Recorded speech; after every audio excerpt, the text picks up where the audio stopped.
Alias Bunny. Pushpa 2, Pushpa 1 hero arrest అయ్యాడు కదా. Yes, arrest అయ్యాడు. జైలుకు వెళ్ళాడు కదా, వెళ్ళాడు.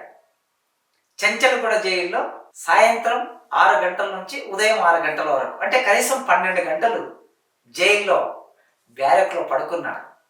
నేల మీద పడుకున్నాడట. మంచం ఉందో లేదో తెలియదు. సాధారణంగా విఐపి ఖైదీలకి ఒక ప్రత్యేకమైన వెసులుబాటు అన్ని జైళ్ళలో ఉంటుంది. మరి అది ఉపయోగించుకున్నాడో లేదో తెలియదు. మీడియా మాత్రం మనకి దుప్పటి పరుచుకొని నేల మీద పడుకున్నాడని బయటికి సమాచారం తెలిసింది.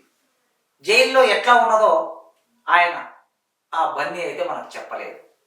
సరే, అయితే ఇక్కడ ప్రధానంగా మనం గుర్తించవలసింది, అసలు బన్నీ ఎందుకు అరెస్ట్ అయ్యాడు?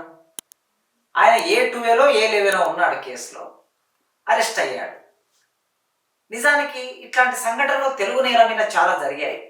నేను ఈ 30 ఏళ్ల కాలంలో గమనిస్తున్న పెద్ద పెద్ద హీరోల సినిమాలు విడుదలైనప్పుడల్లా ఆ సినిమాలు చూడడం కోసం వేలాది మంది టాకీస్ల వెంటబడి అక్కడ జరిగిన గందరగోళంలో, తొక్కిసలాటల్లో కొందరు, తర్వాత హీరోల కటౌట్లు పెట్టినప్పుడు ఆ కటౌట్లు మీనబడి కొందరు, కొన్ని సందర్భాల్లో కరెంటు శాకి తగిలి కొందరు ఇట్లా చనిపోయారు.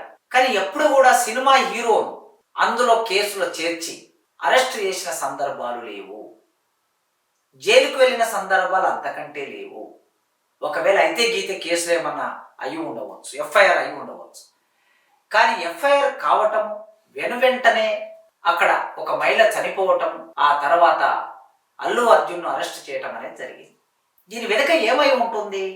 రకరకాల వ్యాఖ్యానాలు వినిపిస్తున్నాయి. కానీ నాకు ఒకటి తోస్తుంది, అభిప్రాయాన్ని మీతో పంచుకోవాలి కనుక నేను మాట్లాడుతున్నా.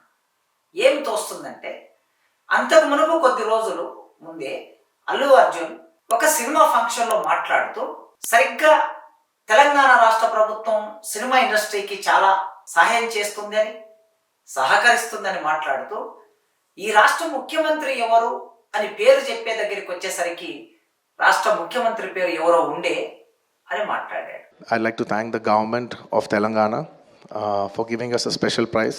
ఇవాళ ఫిల్మ్ ఇండస్ట్రీ ఇంత సపోర్ట్ చేసినందుకు ముఖ్యమంత్రి గవర్నర్, ముఖ్యమంత్రి ఇది యాదృచ్ఛికంగా వచ్చిందని నేను అనుకోవటం లేదు. ఒక హీరోకి ఆయనకి ప్రజల్లో ఉండే ఇమేజ్ కావచ్చు, గౌరవం కావచ్చు, సినిమా బాగా ఆడుతుండటం కావచ్చు, సహజంగా కళ్ళు ఒక చోటు నుంచి మరో చోటుకి వెళ్ళాయేమో తెలియదు. ఇక్కడ ఆంధ్ర ప్రాంతం నుంచి వచ్చిన సినిమా హీరోలు తెలంగాణ మీద ఉన్నారు ఎక్కువ మంది. తెలంగాణలో 4 కోట్ల మంది సినిమా చూస్తున్నారు. హైదరాబాద్ నగరం వాళ్ళకి రాజధానిగా ఉన్నది. ఈ హైదరాబాద్ నగరం సినిమా ఇండస్ట్రీకి ఒక పెద్ద ఆలంబనగా ఉంది. మరి అట్లాంటి హైదరాబాద్ నగరంలో ఉంటూ, ఇక్కడి నీళ్లు తాగుతూ, ఇక్కడి ప్రజల సినిమా ద్వారా వచ్చిన డబ్బుల్ని తీసుకొని ఎంజాయ్ చేస్తూ, ఈ ప్రాంత ప్రజల్ని అవమానించే ఒకానొక ఆధిపత్య భావజాలం ఇంకా ఆంధ్ర ప్రాంతం సినిమా హీరోలలో కనపడుతుందని నాకు అర్థమవుతుంది. నేను ఇక్కడ రేవంత్ రెడ్డి గారిని ఒక రాష్ట్ర ముఖ్యమంత్రిగా మాత్రమే చూస్తున్నా. నేను ఇక్కడ ఈ విషయం మాట్లాడుతున్నానంటే రేవంత్ రెడ్డి గారికి అనుకూలంగా నా భావాలను వ్యక్తం చేస్తున్నానని అనుకునే ప్రమాదం ఉంది అని చెప్తాను. రేవంత్ రెడ్డి గారు తెలంగాణ రాష్ట్రానికి సంబంధించిన ముఖ్యమంత్రి. ఒక రాష్ట్ర ముఖ్యమంత్రి పేరు ఒక ప్రధాన హీరోకి తన ఉపన్యాసంలో భాగంగా తట్టలేదు, రాలేదు, గుర్తుకు రాలేదు అని అనుకోవడానికి అంత మామూలుగా ఏం లేదు. మామూలు విషయం అంతకంటే కాదు. పైగా రేవంత్ రెడ్డి గారి పేరు చెప్పకుండా మధ్యలో గొంతెండుకపోతుందని నీళ్లు తాగి దాన్ని వెంటనే దాటవేసి, ఆ తర్వాత సినిమాటోగ్రఫీ మినిస్టర్ పేరు, ఇంటి పేరుతో సహా మినిస్టర్ పేరు చెప్పాడు.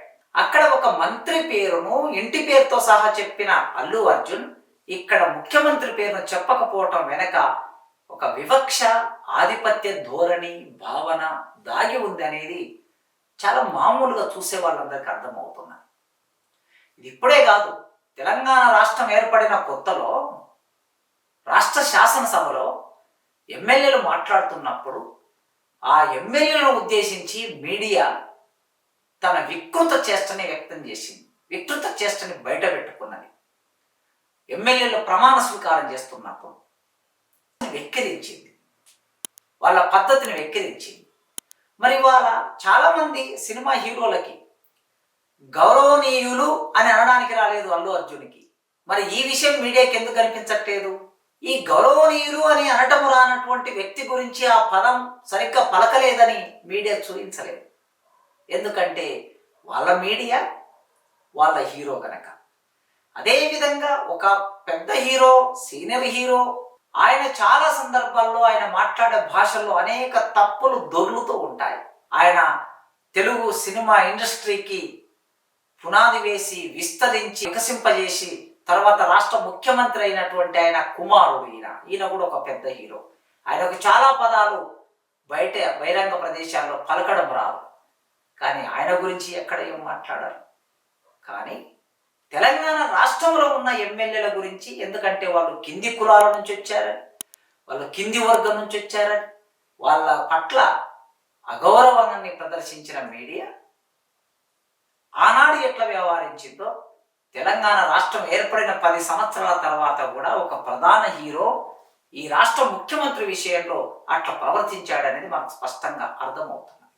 అందుకే కేసు చిన్నదైనా కేసులో వ్యక్తి ఉన్నప్పుడు చట్టం ముందు అందరూ సమానమే అని రాజకీయ నాయకులు ఎప్పుడు చెప్తూ ఉంటారు కనుక ఆ చట్టం ముందు అందరూ సమానం అవునో కాదో తెలియదు, కానీ ఇవాళ బన్నీ మాత్రం సమానమయ్యాడు అనే విషయం మనకు అర్థమవుతుంది.